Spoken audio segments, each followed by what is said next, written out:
What is happening, everybody? Today I'm going to make a new cutting board. I picked up this nice piece of camphor laurel, and as you'll see later, I'm going to use my CNC machine to cut out a nice design, and I'm going to fill it with resin. Now the resin I'm using is platinum resin, not sponsored or anything like that, but this stuff's awesome. If you live in Australia, check out platinum resin. You can buy it online, and it's very viscous. Or is it not viscous? It's very water-like, which is awesome for getting bubbles out and other things like that. First thing I'm going to do is mark up this piece of timber and cut it down to my almost finished size. I'm doing this because the pattern I'm using for my CNC machine is going to take ages to cut, probably 2 hours or 3 hours, and that's pushing the limits. So I'm going to cut this as small as I can to save that cutting time on the CNC. I don't want the seam of this timber and resin to be straight down the middle or even to the side. I kind of want it to be on the angle and also not on the side. I chose something like that. I'm not actually using that much timber because I'll be probably filling the resin into about there. I'm gonna grab a Sharpie and fill that in just so you can see it, but normally I would just use a pencil. Actually, looking on that again, I'm gonna put more of an angle. I think more of an angle looks a bit better. So I'm gonna cut this out now. I'm gonna use my track saw just because it's easy, and then I'm gonna use my miter saw to cut that edge. Track saw here, miter saw there.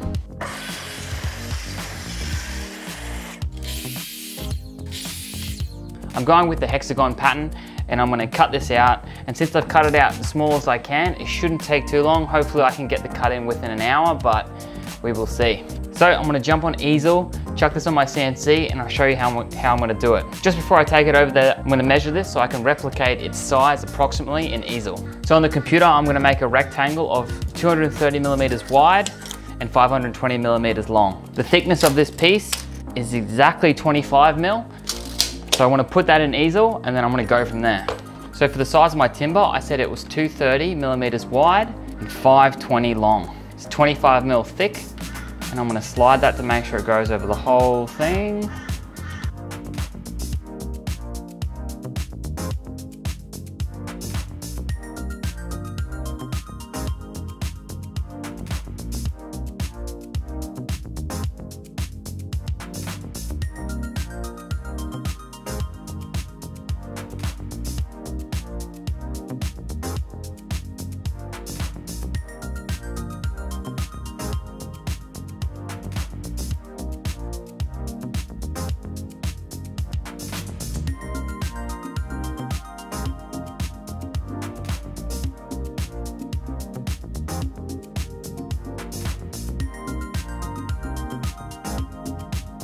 Taking it off the CNC bed, it looks awesome. What I did is I trimmed up the top and the bottom where the CNC didn't cut. What I'm gonna do is just give it a little clean out with the air hose, get all this sawdust out, then I'll start making the form to put this inside for the epoxy pour. Also, if you don't know what I'm cutting, it is form ply. They use it in construction to pour the concrete on top of. It's a bit easier than melamine because it doesn't actually have that dimpled surface.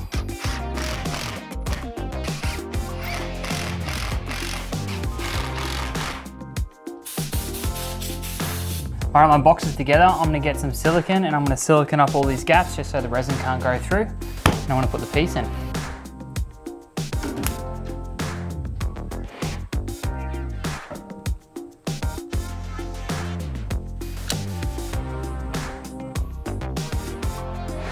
All right, I've got it all siliconed up. The wood's in.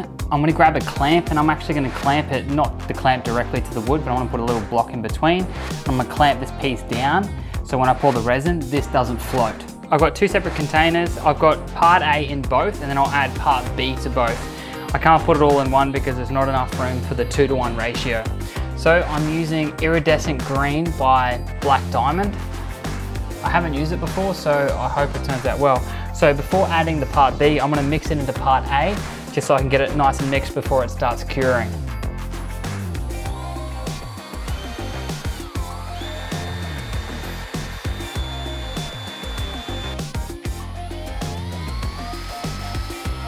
I really like these paint stirring cups because it actually tells you where to fill it up.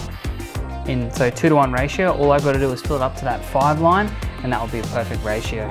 So now I'm going to add the hardener. I'll do my first pour, then I'm just going to do my second one and go from there.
All right, there's still heaps of little bubbles in it, but they will disappear, I hope.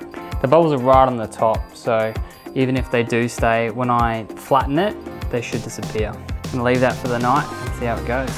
So I've let it cure for a couple of days. I'm gonna take it out of its form and I'll see how it looks.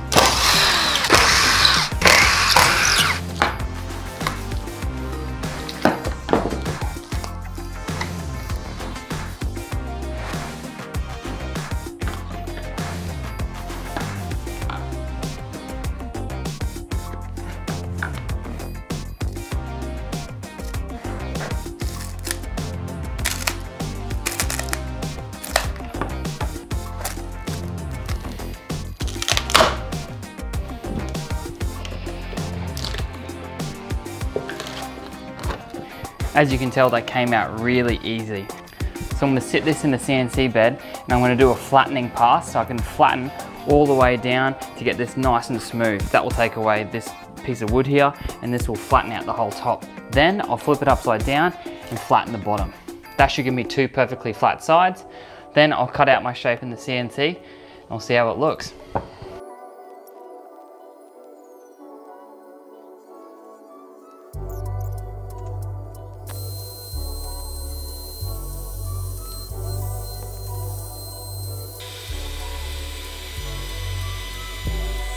All right, I flattened both sides and it worked out perfectly. Now I'm gonna get my CNC again and use a 1/8 bit and cut out the shape of my cutting board. I really hope this works because it's taken a long time to get here. Wish me luck.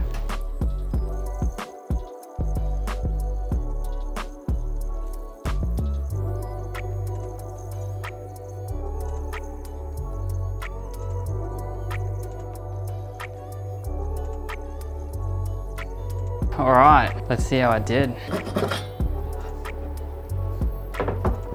It turned out perfectly. I'm really happy with that. Now I'm gonna sand it and put some finish on it.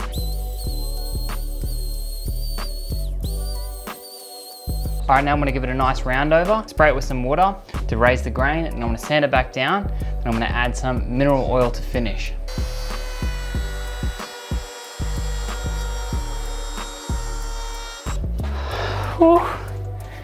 Oh my God, I was so nervous doing that. That is unreal. I'm gonna clean this up, give it one more quick sand, then I'm gonna spray it with some water, raise the grain, and I'm gonna finish it with some mineral oil.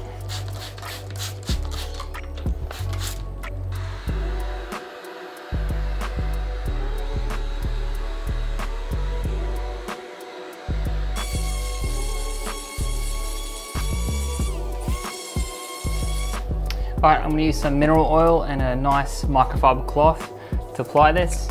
I'm gonna wipe it on, let it sit for ages, and then I'm gonna wipe off the excess.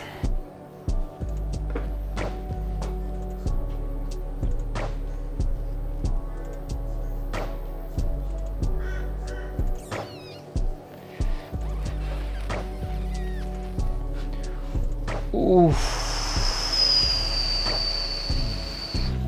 Thanks so much for watching the video. This is by far my favorite cutting board I've ever made. It looks awesome. I really like that metallic pigment in the side, and also that hexagonal pattern is always a crowd pleaser. If you want to see more photos, check out my Instagram. It's Sam Wilkinson Makes. Also, if you like this video, why not hit subscribe? Thanks for watching again, and I'll see you in the next one.